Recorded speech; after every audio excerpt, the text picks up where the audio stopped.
João, capítulo de número 6. Quem tem tido experiências profundas com Jesus nesses dias aqui? Quem tem sentido a presença dele nesse ambiente aqui? É nítido a presença dele nesse lugar. E provavelmente é por causa da fome de vocês. Agora, o que eu queria responder nessa manhã junto com vocês, olhar para as Escrituras e pensar junto com vocês nesse último dia de acampamento, de busca ao Senhor, pedir um despertar de Deus, eu queria responder a pergunta: o que fazer quando Ele vem? Você me falou, cara, eu tive experiências com Deus, eu consigo sentir a presença dEle aqui nesse lugar, mas o que fazer quando Ele vem? O que fazer quando Ele aparece? O que a gente faz diante dEle? E João 6 começa com um texto muito conhecido. Em João 6, Jesus faz uma declaração maravilhosa, que você provavelmente já ouviu. Ele fala assim: eu sou o pão da vida, ok? Então o capítulo 6, o tema central do capítulo 6 é pão. Vai falar de pão o tempo todo. Quem gosta de pão aqui? Quem gosta de pão de queijo? Vou melhorar, vai. O assunto do capítulo 6 é pão, ok? Então começa com essa cena muito conhecida, que é Jesus diante de uma multidão. E a Bíblia diz que havia 5.000 homens. E eles não contavam as mulheres e as crianças, então provavelmente havia 20.000 pessoas ali. Então aqui hoje tem perto de 1.000 pessoas. Você imagina 20 vezes o que tem aqui hoje. Diante de Jesus, e Jesus ministrando para eles, orando por eles, curando aquela multidão. Só que havia passado tanto tempo que eles estavam com fome. E aí eles entram numa enrascada. Por quê? Porque eles estão num lugar deserto, longe de qualquer povoado, de qualquer vila. E eles estão com fome. E Jesus fala: se eu despedir eles agora, eles vão cair no caminho. Eles vão desmaiar no caminho. Não tem como caminhar esse tanto com essa fome que eles estão. E aí ele vira para os discípulos e fala: dá comida para eles. Discípulos falam: mestre, é impossível. Nem se a gente tivesse 1 ano de salário aqui, não dava para comprar comida para todo mundo. E não tem nem onde comprar comida, não tem nem onde comprar pão. E aí Jesus fala: o que vocês têm? E eles falam: tem um menino ali com 5 pães e 2 peixes. Jesus fala: serve. Aí eles vão e pegam a marmita do menino. E aí Jesus faz esse milagre que você conhece. Com 5 pães e 2 peixes, Jesus alimenta toda aquela multidão de provavelmente umas 20.000 pessoas. E a Bíblia diz assim, olha, presta atenção. Quando estiver lendo a Bíblia, preste atenção nos detalhes da Bíblia. Ela diz assim: e sobraram 12 cestos. 12 cestos.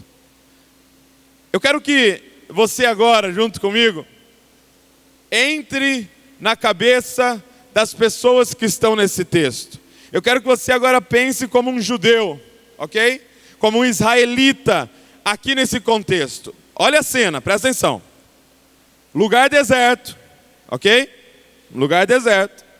Uma multidão de judeus, de israelitas. Um líder pregando para eles. Essa multidão está com fome, começa a murmurar de fome. E esse líder faz aparecer pãozinho para eles. E aí sobram 12 cestos. Eu te pergunto, qual é a cena ou a história bíblica que na hora veio na cabeça deles? De novo, lugar deserto, uma multidão de israelita, um líder na frente, eles estão com fome e de repente esse líder faz aparecer pãozinho para eles. O que veio na mente deles na hora?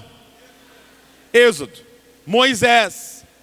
Na hora, esses homens, presta atenção aqui, na hora eles lembraram de uma promessa, de uma profecia que Moisés fez, Deuteronômio capítulo 18, verso 15. Moisés disse assim: olha, virá um profeta parecido comigo, a ele vocês devem ouvir.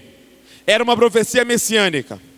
Israel estava esperando esse homem, esse profeta, que seria parecido com Moisés, mas que a ele eles deveriam ouvir. O que Moisés estava dizendo é o seguinte: vai vir um homem parecido comigo, quando ele aparecer, esquece o que eu falei e começa a ouvir a ele.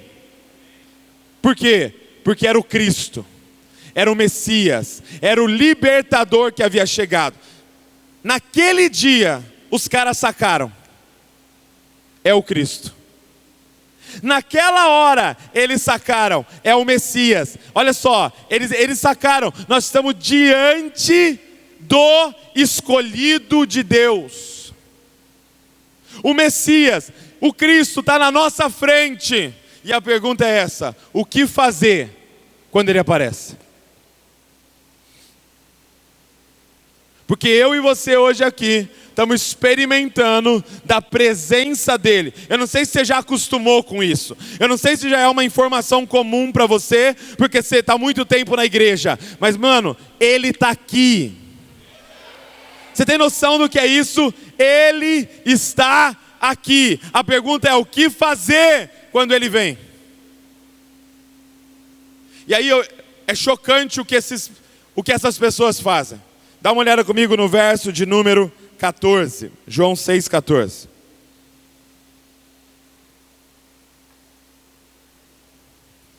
Quem achou, diga: eu amo a Bíblia. Quem não achou, diga: eu também. João 6,14 diz assim, olha: quando as pessoas viram o sinal que Jesus havia feito, disseram: este é verdadeiramente o profeta que devia vir ao mundo. Eles lembraram da profecia de Deuteronômio. Verso 15, presta atenção o que eles fizeram. Jesus ficou sabendo que estavam para vir com a intenção de fazê-lo rei à força. Meu irmão, presta atenção no que esse povo decidiu fazer ao descobrir que o Cristo estava na frente deles. Eles decidiram tirar a agenda deles, tirar a vontade deles e falar: agora você vai fazer a nossa vontade à força. Eles decidiram pensar: o que um Messias tem que fazer? O que eu acho que Cristo tem que fazer? Então nós vamos forçar esse homem, que a gente entendeu que é Cristo, a fazer a nossa vontade. E cara, quantas vezes é exatamente o que a gente faz quando a gente percebe que Ele está entre nós? A gente tira a nossa agenda para fora e fala: ah, que bom que você veio, eu tenho algumas coisas para o Senhor fazer. Porque se você é Cristo, então cura o que eu quero que você cure. Se você é Cristo, então resolve esse problema financeiro meu. Ah, que bom que você apareceu, Jesus, porque eu tenho uma agenda que o Senhor tem que cumprir para mim. Quem está entendendo o que eu estou falando aqui? Mano, presta atenção. Você está diante de Cristo. Você está diante de Yahvé encarnado. Qual é o óbvio a fazer? É cair nos pés dele e perguntar: qual é a tua vontade? Ei, você está diante do escolhido de Deus, aquele que foi profetizado há milhares de anos. Como que você quer empurrar a sua vontade para Ele? Ah não, já sei o que Jesus tem que fazer. Jesus tem uma ideia boa para você. Deixa eu te falar uma coisa. Primeira coisa, quando Ele aparece, Ele não aparece para acelerar sua agenda. Ele não aparece para fazer sua vontade. Ele aparece para rasgar a sua agenda. Ele aparece para tocar fogo na sua vontade, porque é a vontade dele que vai prevalecer, porque a vontade dele é boa, perfeita e agradável. Eu e você não sabemos pedir, meu irmão. As coisas que o nosso coração quer são corrompidas. Então eu te convido hoje aqui a abrir mão desse monte de sonho seu, de monte de vontade sua, e se dobrar diante dele e perguntar: Senhor, qual é a tua vontade hoje aqui? Para onde o Senhor quer ir? O que o Senhor quer fazer? Porque eis-nos aqui para cumprir a tua vontade. Porque você é Deus, nós só somos criaturas. Quem está entendendo o que eu estou falando? O que fazer quando Ele vem? E aí, o texto continua. E Jesus desaparece por causa disso. Os caras queriam pegar ele, fazer rei, ele rei à força. E aí Jesus desaparece, manda os discípulos embora, eles entram no barquinho lá, vão embora, de repente começa uma tempestade lá, e Jesus vai andando sobre as águas para alcançá-lo. Aquele episódio que você conhece. E aí Jesus entra no barco com eles, atravessa para o outro lado. A multidão que havia comido os pãezinhos, gostaram tanto do pãozinho, que eles deram a volta no lago para encontrar Jesus. Os caras andaram provavelmente a noite inteira, meu irmão. Madrugada, chegaram do outro lado para encontrar Jesus. E olha o que eles falam para Jesus quando eles chegam no outro lado. Verso de número 25. Diz assim, olha. E tendo-o encontrado no outro lado do mar, lhe perguntaram, mestre, quando que o Senhor chegou aqui? Eles puxaram um assunto aleatório, tá ligado? Que time você torce? Do nada, esse assunto do nada. Só que Jesus já encurta a parada, entendeu? Porque Jesus já sabia o coração deles. Olha o verso 26. Jesus respondeu, em verdade, meu irmão, quando Jesus fala em verdade, é tipo sua mãe te chamando pelo nome inteiro, entendeu? Tipo Douglas Maia Gonçalves da Silva. Você fala, meu Deus do céu. Quando Jesus fala em verdade, se prepara. Ele diz assim, olha, em verdade lhes digo, que vocês estão me procurando, não porque viram sinais, mas porque comeram os pães e ficaram satisfeitos. Presta atenção. Jesus, ele vira para aquela multidão, ele fala assim, gente, entenda uma coisa. Eu não estou iludido com vocês. Eu sei que vocês não estão aqui atrás de mim. Vocês estão aqui atrás do pão que eu dei para vocês. Eu sei que vocês não me amam ainda. Eu sei que vocês amam pão. Eu sei que vocês não são satisfeitos em mim. Vocês são satisfeitos no que eu posso fazer por vocês. Deixa eu te falar uma coisa. Quando ele aparece, cara, ele vai declarar assim, olha, eu sou o pão da vida. E aquele que comer de mim nunca mais terá fome. Mas muitos de nós dentro da igreja ainda trata ele como o padeiro da vida. Por quê? Porque você não é satisfeito nele. Você é satisfeito em algo que ele pode produzir para você. E é louco isso. Porque a gente chega diante de Deus e fala, Deus, me dá o meu Deus. E eu não sei qual é o seu Deus. Deus, me ajuda a casar, que é o meu ídolo do meu coração. Deus, me prospera, Deus, e me joga no colo de Mamon. Está entendendo por que Deus não responde 99% das suas orações? Porque responder suas orações é jogar você na mão do seu ídolo. É por isso que ele não faz a maioria das coisas que a gente pede. Porque a gente trata ele como o padeiro da vida. Ei, você vai naquela padaria que você vai, não porque você ama o padeiro, você não sabe nem o nome dele. Você ama o quê? O que o padeiro faz. Você ama o pãozinho. Você não é fiel àquele homem da padaria. Você é fiel ao pãozinho. Você gosta de glúten. Jesus chega para eles e fala, eu não estou iludido com vocês, meu irmão. Eu sei o que vocês querem. Vocês comeram do pão. Vocês gostaram do pãozinho que eu multiplico. E agora vocês estão atrás de mim, querendo mais pãozinho. Quem está entendendo o que eu estou falando? O que fazer quando ele vem? Não use ele para produzir algo que te satisfaça. Não se satisfaça em algo que Jesus pode dar para você. E Ele pode te dar muitas coisas. E aí eles continuam. No verso de número 27, Jesus fala assim para eles, ó. Trabalhem, não pela comida que se estraga, mas pela que permanece para a vida eterna, a qual o Filho do Homem dará a vocês, porque Deus, o Pai, o confirmou com seu selo. Jesus está falando para eles assim, olha, ei, acorda, gente. Para de buscar o que é físico e visual. Começa a buscar o que é espiritual e eterno. Para de ficar atrás do que é passageiro. Começa a buscar o que é eterno. Eu não estou falando de pãozinho físico. Eu estou falando de pão espiritual. Olha que louco. Jesus está fazendo essa correlação entre o visível e o invisível, o material e o espiritual. Só que os caras só ouvem uma palavra do que Jesus falou. Tem uma palavrinha na Bíblia ou na vida que liga a religiosidade dentro de nós, que é a palavra trabalhem. Jesus está falando algo profundo, meu irmão. O pão físico, o pão espiritual que o Pai deu, selou. Isso aqui é teologia para um semestre. E aí eles falam assim, entendi, trabalhem. E aí eles já perguntam para Jesus, Jesus, como é que faz a obra de Deus? O cara quer ser obreiro. Jesus, como é que eu faço para ser diácono?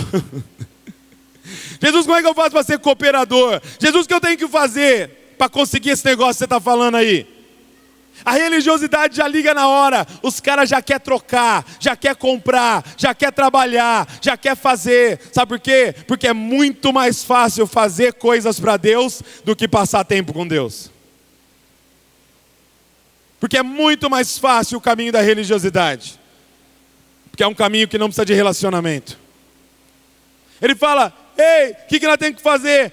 Olha o verso 28. E eles perguntaram, que faremos para realizar as obras de Deus? E aí Jesus responde assim, olha. Jesus respondeu, a obra de Deus é essa. 2 pontos. Estão preparados? O que é a obra de Deus? Está preparado para saber qual é o nosso trabalho? Qual é o nosso desafio? Qual é o nosso esforço? Nós temos que suar a camisa. Ele diz assim, olha. A obra de Deus é esta.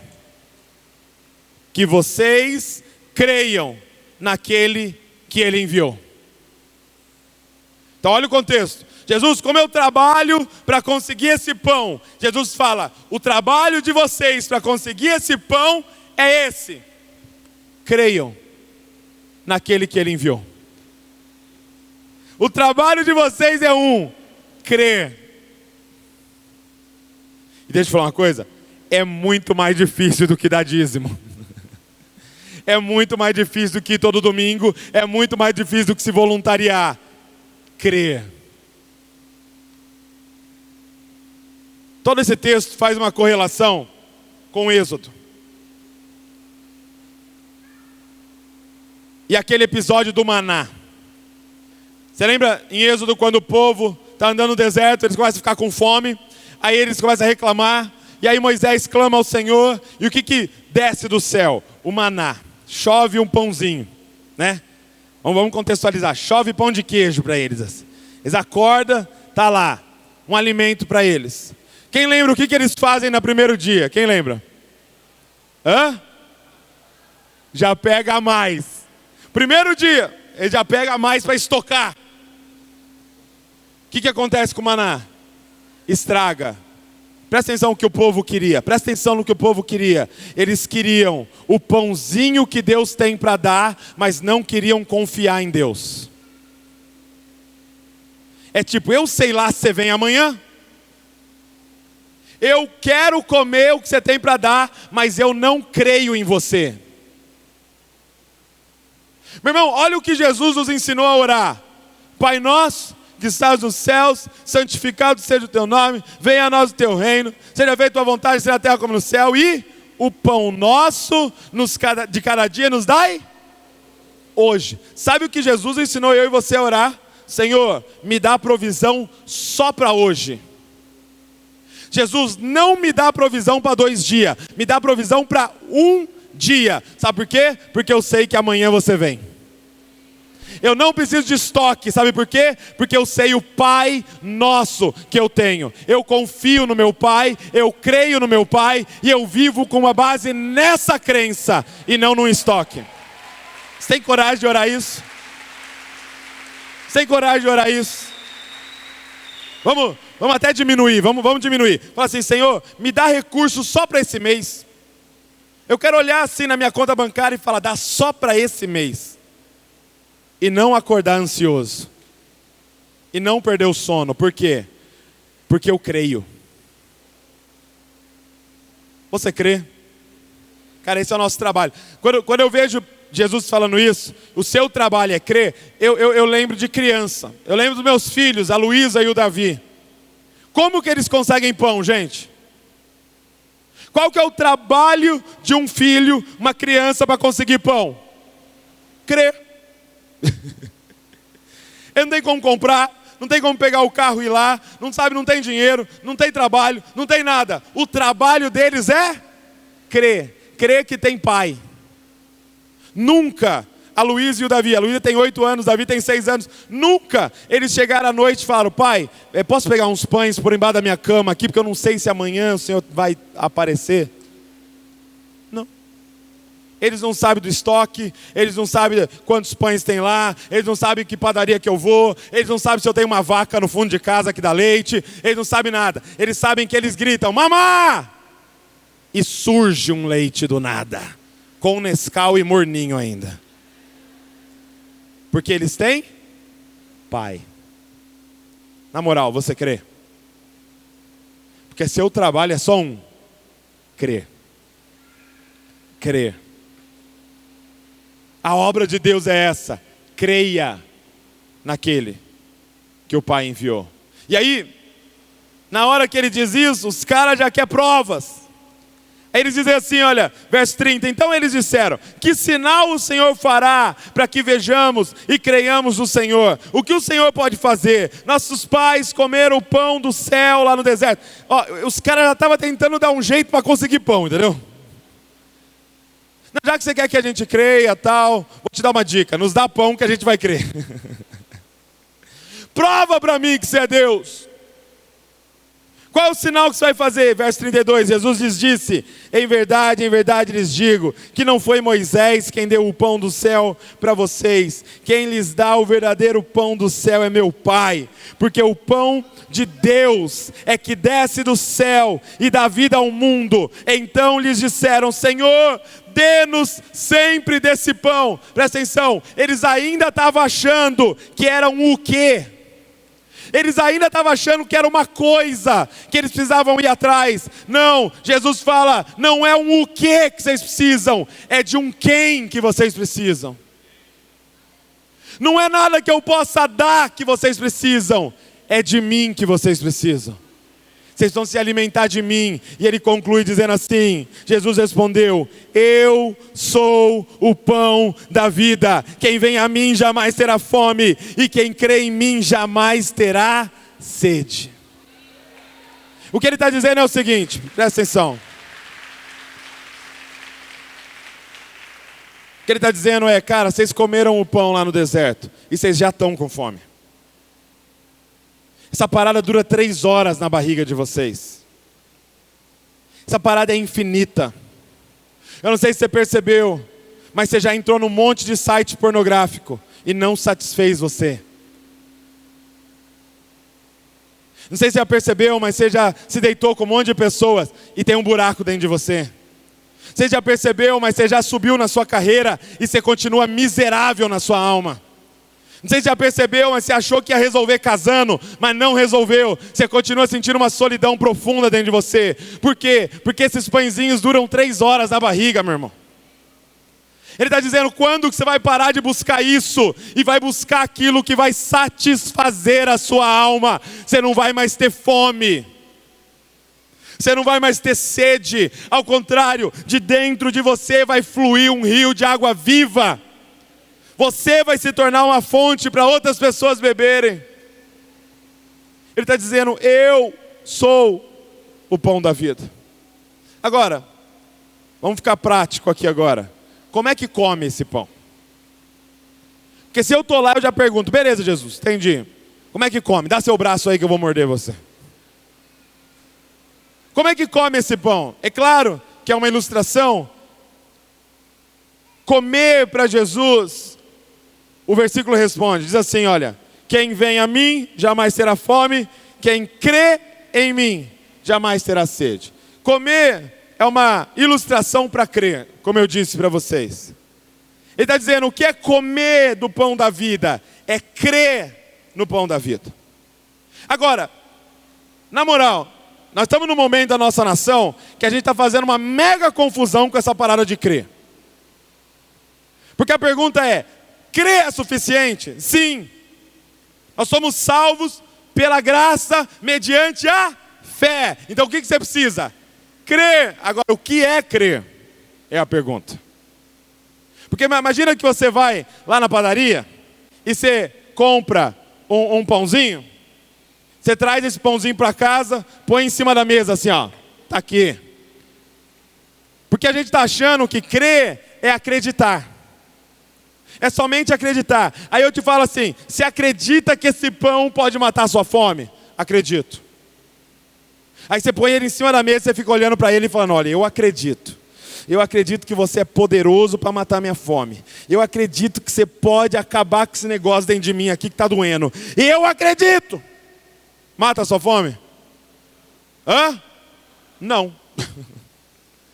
Acreditar não serve de nada.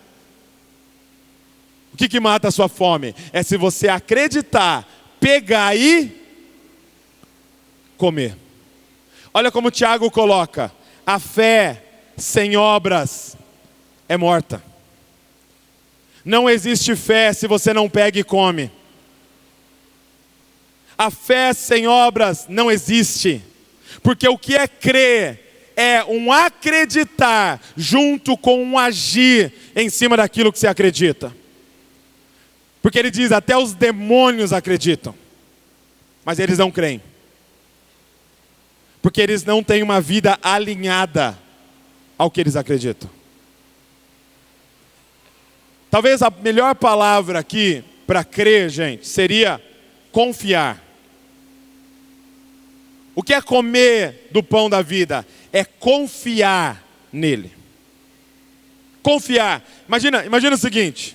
Imagina que a gente tem um muro aqui, ó. Desse tamanho aqui. E aí o Davi, meu filho, Davi de 6 anos, está sentado em cima do muro.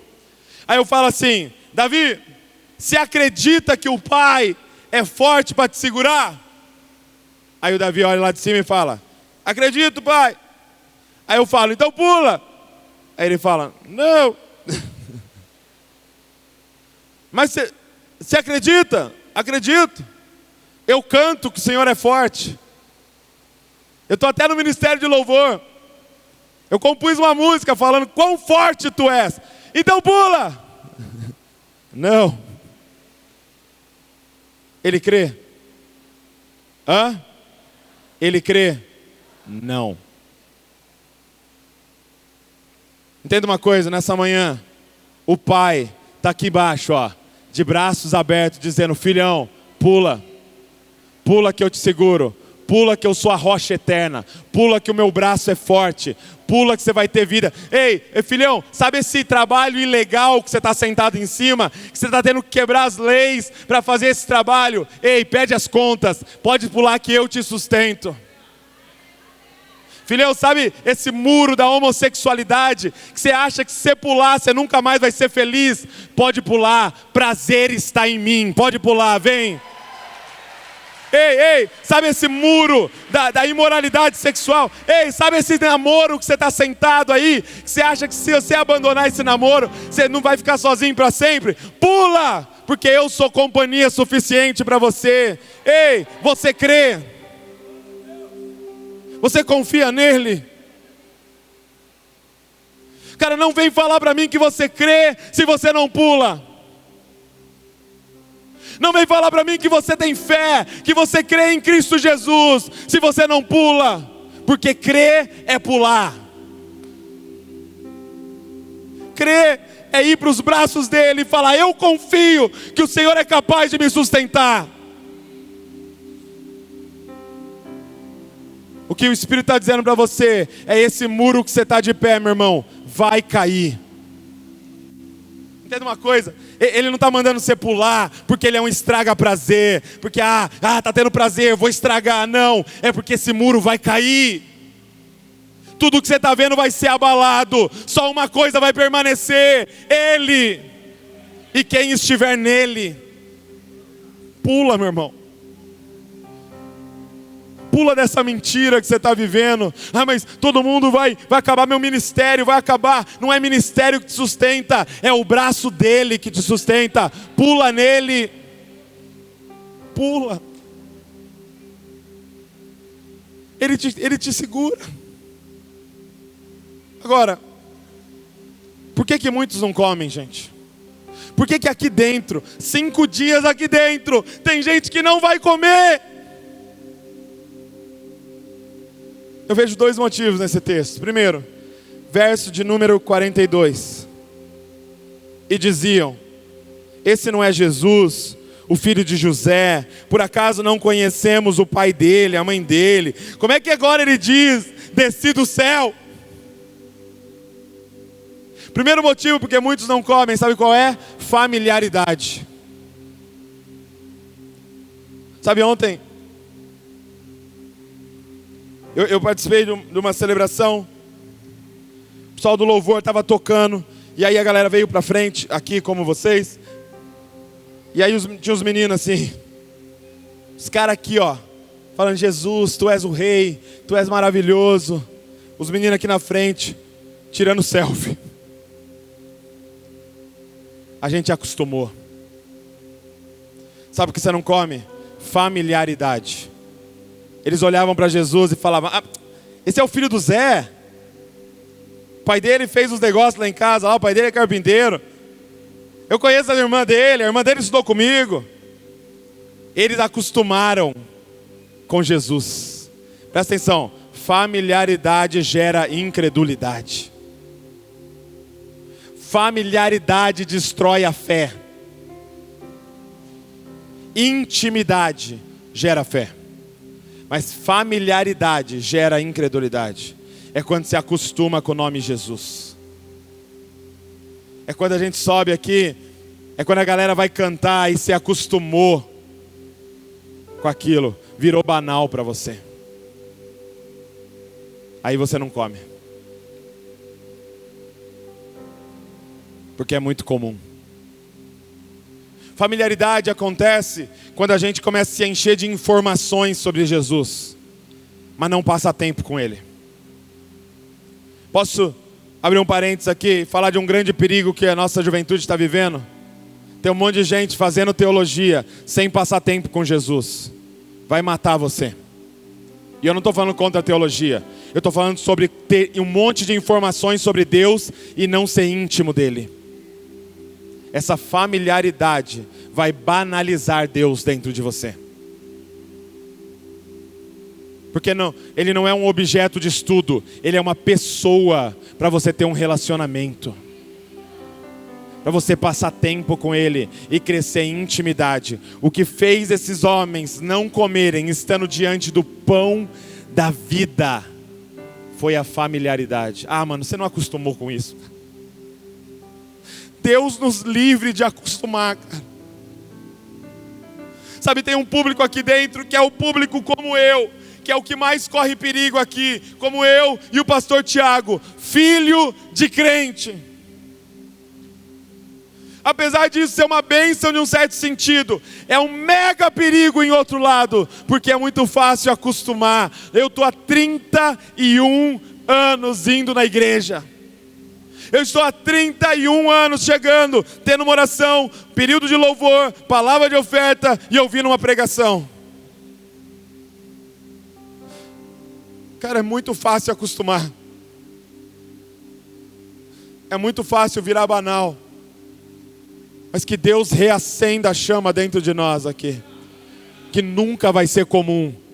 No céu nunca é comum. A mesma intensidade da imagem que Isaías viu é a mesma intensidade que João viu no Apocalipse. Centenas de anos de distância, eles estão declarando a mesma coisa: Santo, Santo, Santo é o Senhor Deus Todo-Poderoso, que era, que é e que há de vir. Santo, Santo, Santo é o Senhor Deus Todo-Poderoso, aquele que era, que é e que há de vir. E eles tiram as coroas e eles lançam nos pés deles e eles ajoelham. Por quê? Porque eles não são teólogos, eles estão vendo Ele.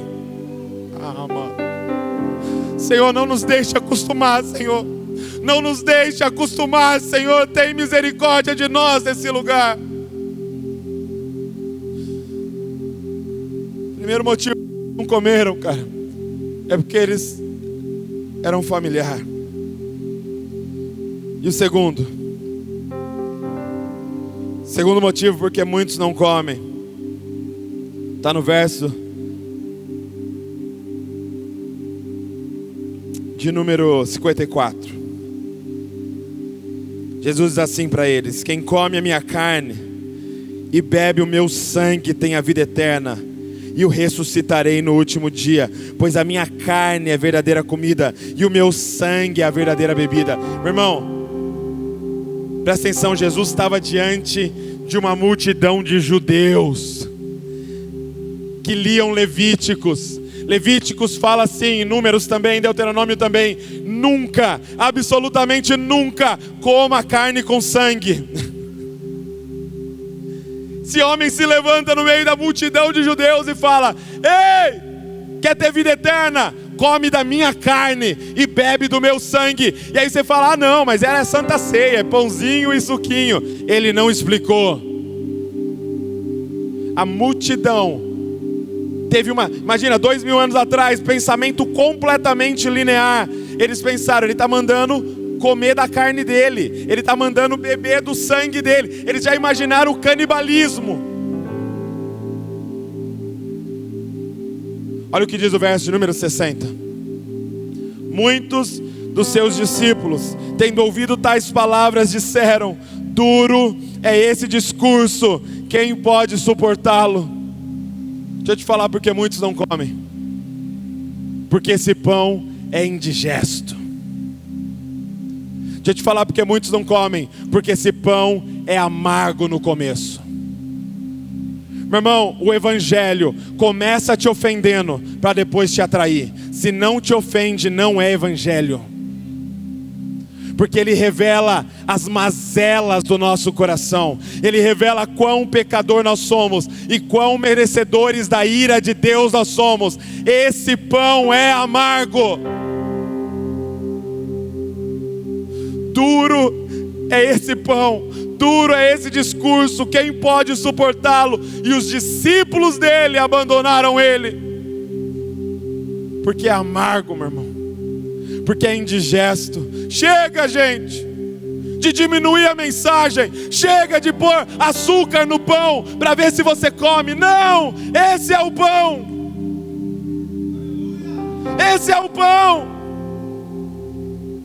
Ele não abaixou a mensagem, ele não correu atrás de ninguém aqui, tentando pegar ele no marketing de volta. Ele disse: esse é o pão, esse é o pão da vida. Ele é amargo no começo e doce eternamente. É indigesto. A mensagem é indigesta, gente. A mensagem é essa: abandona o seu pecado. A mensagem é essa: termina esse relacionamento. Ah, mas faz 10 anos, a gente já comprou apartamento junto. Que se exploda esse apartamento, ele vale mais do que isso. Mas eu tenho que largar a homossexualidade. E se eu não gostar de mulher nunca? E se eu não gostar de homem nunca? Eu vou ficar sozinho para sempre? Não, você vai ter ele. Você vai ter ele por toda a eternidade. É indigesto, cara. É indigesto porque familiares nossos que morreram sem Cristo estão no inferno, gente. E nós não vamos ficar dando volta para ver se você come desse pão, fingindo que não, talvez. Não, ele falou: eu sou o único caminho, ninguém vai ao Pai a não ser por mim. E se não crê nele, não foi ao Pai. É indigesto, cara. Nós temos que parar de diminuir a mensagem. Nós temos que parar de baixar a barra para ver se alguns entram. Não, a porta continua estreita, o caminho continua difícil. Por quê? Porque ele vale a pena. Ele vale. Ele vale.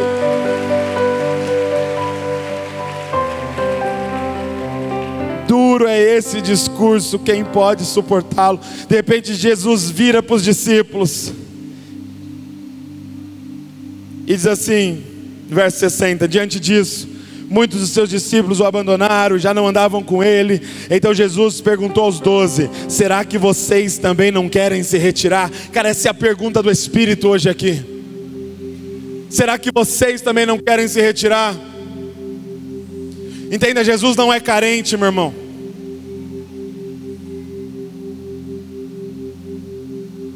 Jesus não usa decote para te atrair.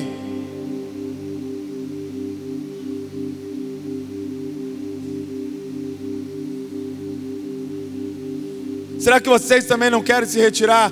É manhã de fazer conta, gente. É manhã de entender o preço do que a gente está falando aqui. Ninguém está brincando de casinha aqui, gente. Eu não deixei Luísa e Davi em casa lá para a gente ficar brincando aqui, não, gente. É indigesto. Mas é indigesto no início e doce eternamente. Porque a promessa é essa: quem comer desse pão no último dia, eu ressuscitarei essa pessoa, e ela viverá eternamente no meu reino. E ele vira para esses discípulos e fala: será que vocês também não querem se retirar? Verso 68, Simão Pedro respondeu: Senhor, para quem iremos? Se o Senhor tem as palavras de vida eterna, nós temos crido e conhecido que o Senhor é o Santo de Deus. Ah, que se levante uma geração dizendo: a mensagem é indigesta, mas para quem iremos, se só tu tens as palavras de vida eterna, cara? Fica de pé no seu lugar.